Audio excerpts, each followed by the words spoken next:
بسم اللہ الرحمن الرحیم نحمده ونصلی علی رسولہ الکریم اللہم انکا خلاق عظیم انکا سمیع علیم انکا غفور رحیم انکا رب العرش العظیم صلی اللہ علی النبی الامی الکریم وعلی آلہ واصحابہ وبارک وسلم نحمده ونصلی علی رسولہ الکریم۔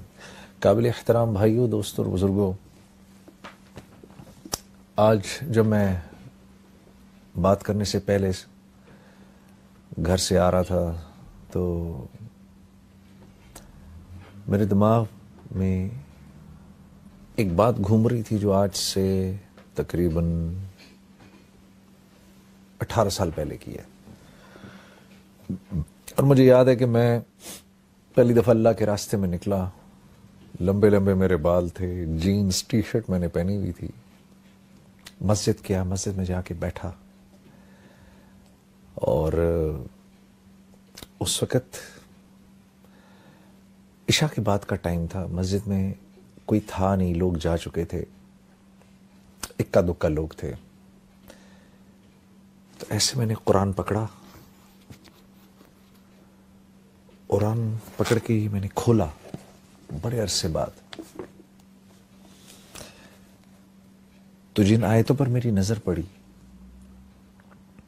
قرآن کھولا تو 18واں پارہ کھل گیا، اور جن آیتوں پر میری نظر پڑی اس میں سے پہلی آیت تھی قد افلح المؤمنون، اور نیچے اس کے معنی لکھے ہوئے تھے بالتحقیق کامیاب ہو گئے مومنین۔ تو میں اس کو دیکھتا رہا، اس آیت کو دیکھ کے آگے میرے سے پڑھا نہیں گیا، مجھے خیال آیا کہ کامیاب ہو گئے مومنین۔ تو کامیابی تو میرے نزدیک اس وقت کوئی اور چیز تھی، اس وقت میرے نزدیک کامیابی تھی پیسے کا ہونا، شہرت کا ہونا، نام کا ہونا، مال کا ہونا، لوگوں میں جانا، پہچانا جانا، یہ میرے نزدیک کامیابی تھی۔ لیکن مجھے اس بات کا بھی احساس تھا کہ یہ اللہ کا کلام ہے، اور کچھ تھوڑا بہت میرا وقت کیونکہ لگ چکا تھا تو مجھے اس بات کا احساس ہو گیا تھا کہ اصل کامیابی تو وہ ہے جو اللہ کے ہاں کامیابی ہے، اصل کامیابی وہ نہیں ہے جس کو میں کامیابی کہوں۔ یہ بات بھی ذرا سمجھنے کی ہے۔ اللہ جس کو کہے وہ کامیاب ہے، اس کی کیا وجہ ہے؟ اس کی وجہ ایسے سمجھاتے ہیں علماء کرام، یہ اتنی کائنات ہے نا جو ہمیں آپ کو نظر آتی ہے، یہ ساری کی ساری اللہ نے انسان کے لیے بنائی ہے، اور انسان کو اللہ نے اپنے لیے بنایا ہے۔ اب اس کائنات میں جو چیز میری ضرورت کی ہے وہ میرے لیے جتنی ضروری ہے نا، اس کی اتنی ہی اونچی قیمت ہے۔ اگر گاڑی انسان کی ضروریات کو پورا کرتی ہے تو اس گاڑی کی قیمت ہے، اور وہ قیمت کس نے لگائی ہے؟ انسانوں نے۔ کیوں؟ کیونکہ گاڑی انسان کی ضروریات کو پورا کرنے کے لیے ہے، انسان گاڑی کے لیے نہیں بنایا گیا، گاڑی انسان کے لیے بنائی گئی ہے۔ تو یہ گاڑی جب تک اس کی ضروریات کو پورا کر رہی ہے اس وقت تک اس کی قیمت ہے۔ جس دن یہ انسان کی ضروریات کو پورا کرنا بند کر دے گی اور اس کی جگہ کوئی اور چیز اس سے بہتر ضرورت پورا کرے گی تو یہ سڑک پہ چلنے والی تمام گاڑیاں لوہے کے بھاؤ بکیں گی، یہ اپنی قیمت چھوڑ دیں گی۔ کیوں؟ اب انسان کے ہیں ان کی کوئی قیمت نہیں۔ تو یہ جتنی کائنات ہے اس کی ہر چیز کو اللہ نے انسان کے لیے بنایا ہے۔ پھل، سبزیاں، یہ بہتے جھرنے، یہ دریا، یہ ہوائیں، یہ بدلتے موسم، یہ سب انسان کے لیے ہیں، اس کو سکھ پہنچانے کے لیے ہیں۔ اور اس کائنات میں جو کچھ ہے وہ جتنی انسان کی ضرورت کو پورا کر رہا ہے اتنا ہی قیمتی ہے، اور جو انسان کی ضرورت کو پورا نہیں کر رہا وہ اتنا ہی بے قیمت ہے۔ کیوں؟ کائنات انسان کے لیے بنی ہے۔ اسی طرح کیونکہ انسان اللہ کے لیے بنا ہے تو انسان کی قیمت بھی اللہ ہی لگاتے ہیں، انسان خود اپنی قیمت نہیں لگا سکتا۔ بڑے بڑے بادشاہ آئے، بڑے بڑے کر و فر کے ساتھ آئے۔ فرعون نے تو اپنے آپ کو آ کر کہا انا ربکم الاعلی، میں تو بہت بڑا رب ہوں، کہتا پھرے، کیونکہ اللہ کے ہاں بے قیمت ہے تو دنیا سے تو مرنے سے پہلے ہی اللہ نے اس کو بے قیمت کر دیا، اور مارنے کے بعد اللہ نے اس کو پرزرو کر دیا اور آنے والی نسلوں کے لیے عبرت کا نشان بنا دیا۔ کیوں؟ کیونکہ یہ اللہ کے ہاں بے قیمت تھا، اب یہ قیامت تک بے قیمت رہے گا۔ کوئی اپنے آپ کو کچھ بھی سمجھتا پھرے؟ جو اللہ کے ہاں قیمتی ہے وہ دراصل قیمتی ہے۔ کیوں؟ کیونکہ انسان بنا اللہ کے لیے ہے۔ وَمَا خَلَقْتُ الْجِنَّ وَالْإِنسَ إِلَّا لِيَعْبُدُونَ، ہم نے جن و انس کو بنایا ہی اس لیے ہے کہ یہ ہمارے بن کے رہیں۔ اللہ، جیسے ہم کہتے ہیں نا لا الہ الا اللہ، نہیں کوئی معبود سوائے اللہ کے، ہو ہی نہیں سکتا۔ بالکل اسی طریقے سے نہیں بنایا ہم نے جن و انس کو سوائے اس کے لیعبدون، کہ میری عبادت کریں، میرے بن کے رہیں۔ انسان بنا اللہ کے ہاں ہے، اللہ کے لیے ہے، انسان اللہ کے لیے بنا ہے، اس لیے اس کی قیمت بھی اللہ ہی لگاتے ہیں۔ تو جب میں نے پڑھا نا قد افلح المؤمنون، کامیاب ہو گئے مومنین، تو مجھے تھوڑی دیر کے لیے لگا جنید تو اپنے آپ کو کتنا کامیاب سمجھتا ہے، اپنے آپ کو کتنا بڑا سٹار سمجھتا ہے، چیک تو کر، کیا تو واقعی ان کامیاب لوگوں میں سے ہے؟ کیا تو واقعی اتنا کامیاب ہے جتنا کامیاب تو اپنے آپ کو سمجھتا ہے؟ تو میں نے ان اگلی 10 آیتوں کو پڑھنا شروع کیا کہ یہ آیتیں کیا کہہ رہی ہیں۔ قد افلح المؤمنون، بالتحقیق مومنین کامیاب ہو گئے۔ اب یہ مومنین ہیں کون؟ یہ تو دیکھیں۔ تو ان کی پہلی صفت کیا ہے؟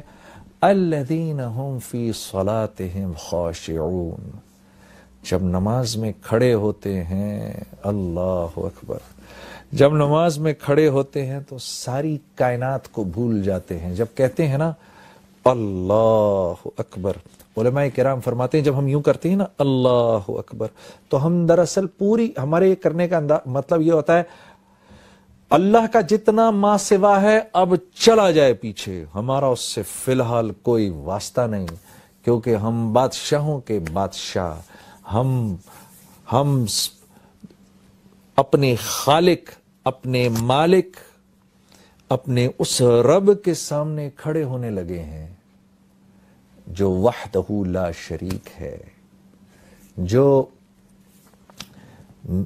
واحد ہی نہیں ہے، وہ احد ہے۔ واحد ایک کو کہتے ہیں، احد اس کو کہتے ہیں جو ایک بھی ہو اور جس جیسا دوسرا ہو ہی نہیں سکتا۔ اس لیے اللہ رب العزت نے ہمارے نبی صلی اللہ علیہ وسلم سے فرمایا، میرے نبی یہ آپ سے پوچھتے ہیں آپ کا رب کیا ہے، کون ہے؟ آپ فرمائیے قل هو اللہ احد۔ تمہارے اتنے دماغ ہیں ہی نہیں کہ تمہیں اللہ رب العزت شرح صدر ہوں کہ اللہ ہیں کیسے؟ اللہ احد ہیں، اللہ جیسا دوسرا کوئی ہے ہی نہیں۔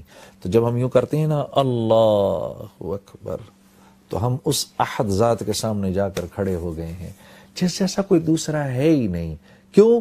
وہ اکیلا خالق ہے، اس جیسا کوئی خالق ہے ہی نہیں، ہو ہی نہیں سکتا اس کے، بلکہ اس جیسا کوئی خالق تو کیا کہنا، اس کے سوا کوئی تخلیق دے ہی نہیں سکتا۔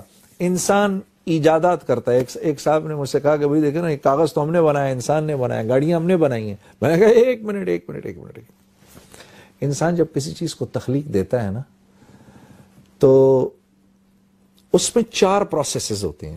انسان کی تخلیق میں 4 پروسیسز ہیں، جن میں سے 1 2 3 اللہ کے ہیں، 1 انسان کا ہے۔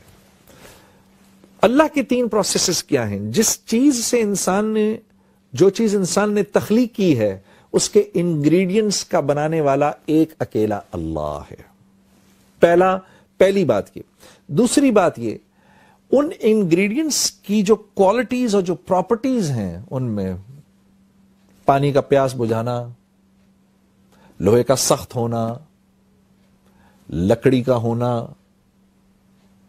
زہر کا فیٹل ہونا، یہ جو کوالٹیز ہے نا، جن چیزوں کو انسان ملا رہا ہے، ان چیزوں کی کوالٹیز بھی انسان کی بنائی ہوئی نہیں، اللہ کی بنائی ہوئی، اس میں اللہ کی ڈالی ہوئی ہے. تیسری چیز کہ جن چیزوں کو انسان نے جوڑا آپس میں کوئی بھی چیز تخلیق کرنے کے بعد، اب ان چیزوں میں جو پراپرٹیز کی جو چینج آئی ہے وہ بھی من جانب اللہ آئی ہے. چوتھی چیز انسان کی چیزوں کو ملانا. تو انسان تو چیزوں کو جوڑتا ہے، ایلوائز کو ملا دیتا ہے، ایک سرٹن والیوم، پریشر اور ٹیمپریچر سے انسان اللہ کے جو بنائے ہوئے ایلیمنٹس ہیں ان کو ہیٹ کرتا ہے. پھر وہ ان ایلیمنٹس کو سرٹن پریشر، سرٹن والیوم پہ اور پھر ان کو آپس میں جوڑتا ہے. وہ تو آپس میں جوڑتے ہیں، جوڑنے کے بعد ان کی جو کوالٹیز چینج ہو جاتی ہیں، ان میں وہ پراپرٹیز کا چینج ہونا بھی اللہ کے ہاتھ میں ہے. تو انسان خالق نہیں ہے. اللہ کے آگے، اللہ کے سوا کوئی چیز، کوئی تخلیق کر نہیں سکتا. تو جب اتنے بڑے رب کے سامنے میں کھڑا ہوا ہوں، میرا دماغ ادھر ادھر جائے، اللہ فرماتے ہیں جو کامیاب لوگ ہیں، جب وہ میرے سامنے کھڑے ہوتے ہیں، successful people, when they stand in front of me, they forget everything around them. اپنے ارد گرد کی ہر چیز کو بھول کے ایسے کھڑے ہوتے ہیں نماز میں. جب یہ علماء کرام فرماتے ہیں، جب یہ آیت اتری تو اللہ کے نبی صلی اللہ علیہ وسلم، یہ تو عربی زبان میں تھی، صحابہ کرام کے پوچھنے پر جب آپ نے صحابہ کو سمجھایا کہ اس سے مراد کیا ہے، ہاتھ باندھ کے، نظر نیچی، دل کا پیالہ خالی، اس میں سوائے اللہ کی محبت کے کچھ نہ ہو، نماز پڑھنے کو دل کر رہا ہو، ایک بڑے بادشاہ کے سامنے کھڑے ہونے کی کیفیت ہو، خالق و مالک اپنے محسن کے سامنے کھڑے ہونے کی ایک کیفیت ہو، اس کیفیت سے کھڑا ہونا خشوع خضوع ہے. تو صحابہ کرام پہلے تو نماز سے پہلے آسمان کی طرف دیکھ لیا کرتے تھے، اس کے بعد وہ اپنی نظریں نیچی گاڑ کے رکھتے تھے. حضرت ابوبکر صدیق رضی اللہ تعالیٰ عنہ کے بارے میں تو آتا ہے کہ جب آپ نماز میں کھڑے ہوتے تھے تو ایسے کھڑے ہوتے تھے جیسے کوئی ایک لکڑی کی شاخ زمین میں گاڑ دی گئی ہو. اس ادب و احترام سے نماز میں کھڑے ہوا کرتے تھے. تو الذین هم فی صلاتهم خاشعون، صحابہ کرام کا یہ شعار تھا. اس کے بعد کہ جیسے اللہ کے نبی صلی اللہ علیہ وسلم فرماتے تھے نا کہ میری آنکھوں کی ٹھنڈک نماز میں ہے، تو صحابہ کرام بھی اپنے دل کے پیالے کو خالی کر کے نماز میں کھڑے ہوا کرتے تھے.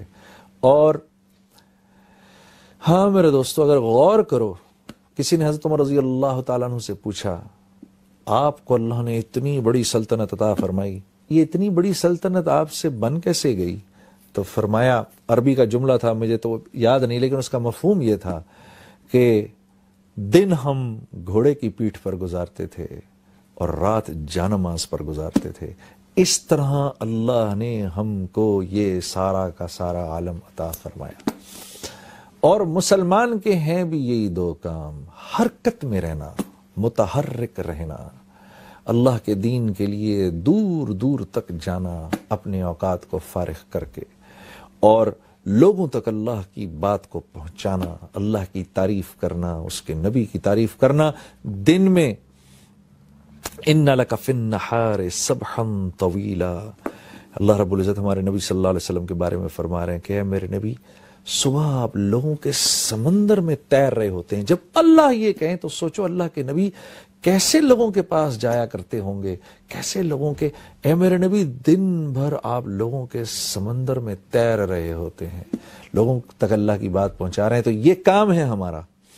اور رات کو اللہ کے سامنے خشوع و خضوع سے کھڑے ہو جانا کہ کسی اللہ والے سے یہ سنا کہ تہجد کی نماز کے بعد جو دعا ہے وہ ایسی پر اثر ہوتی ہے کہ جیسے کوئی تیر انداز نشانے پر اپنے تیر کو مارے، ایک انتہائی شاطر تیر انداز اپنے تیر کو نشانے پر مارے تو وہ نشانے پر جا کے لگے، ایسے ہی دعا اللہ کے ہاں قبول ہوتی ہے رات کو۔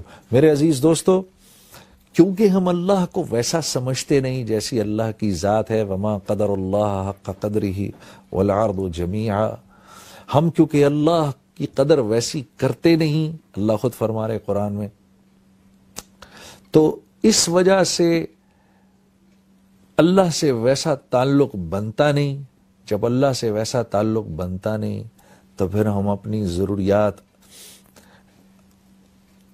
کیونکہ ہم اللہ سے ایسا تعلق بناتے نہیں، اس لیے میرے دوستوں دل اللہ کی ذات کا تاثر بھی نہیں لیتا، اور انسان کی ہر ضرورت اللہ سے جڑی ہوئی ہے، انسان کی ہر ضرورت جو ہے وہ اللہ سے جڑی ہوئی ہے۔ دیکھیے یہ آنکھیں ہیں میرے پاس، میں ان سے دیکھتا ہوں، کیا میں ان سے دیکھتا ہوں؟ جس بھائی کے پاس آنکھیں نہ ہوں اس سے پوچھو تو صحیح جا کر، ہاں یہ جملہ ہی باطل جملہ ہے جو میں نے ابھی کہا ہے کہ میں آنکھ سے دیکھتا ہوں۔ وہ آپ سے کہے گا آنکھ تو میرے پاس بھی ہے، آنکھ سے نہیں دیکھتے، اس میں اللہ کا امر ہے میرے بھائی، جس سے تو دیکھتا ہے میرے لیے وہ امر نہیں دیکھنے کا ہے تو نہیں دیکھ سکتا، آپ کے لیے دیکھنے کا ہے تو آپ دیکھ سکتے ہیں۔ آنکھ تو میرے پاس بھی ہے، یہ زبان ہے میرے پاس، بھینس کی اس سے 4 گز لمبی زبان ہے، اگر زبان ہی بولتی تو بھینس بولتی، کیوں نہ بولتی؟ زبان نہیں بولتی۔ جو میرا بھائی بول نہیں سکتا اس سے پوچھو، وہ کہے گا دیکھو زبان میرے پاس بھی ہے، زبان نہیں بولتی، اس میں چھپا ہوا اللہ کا امر ہے جس سے آپ بولتے ہیں، آپ کے لیے امر ہے، میرے لیے نہیں۔ اللہ الذی خلق 7 سماوات ومن الارض مثلہن یتنزل الامر بینہن لہ ملک السماوات والارض والی اللہ ترجع الامور۔ یہ وہ رب ہے کہ دنیا میں ہونے والا ہر امر اپنے ہونے سے پہلے اللہ سے پوچھتا ہے، یا اللہ تو مجھے بتا میں نے کیسے ہونا ہے۔ عزیز دوستو، کیونکہ دل اللہ کی ذات کے تاثر سے خالی ہے، اس لیے نماز میں جی نہیں لگتا، اور نماز سے اپنی ضروریات کے پورا ہونے کا یقین بھی نہیں ہوتا۔ جب ہم لوگوں کے سامنے اللہ کی تعریف کرتے ہیں تو اس یقین کو ٹھیک کرنے کے لیے کرتے ہیں کہ ملے گا تو اللہ کے ہاں سے ملے گا، کریں گے تو اللہ کریں گے، ہاں جو کچھ جہاں جہاں سے ہوتا آ رہا ہے وہاں سے نہیں ہو رہا، کرنے والی ذات اللہ کی ہے۔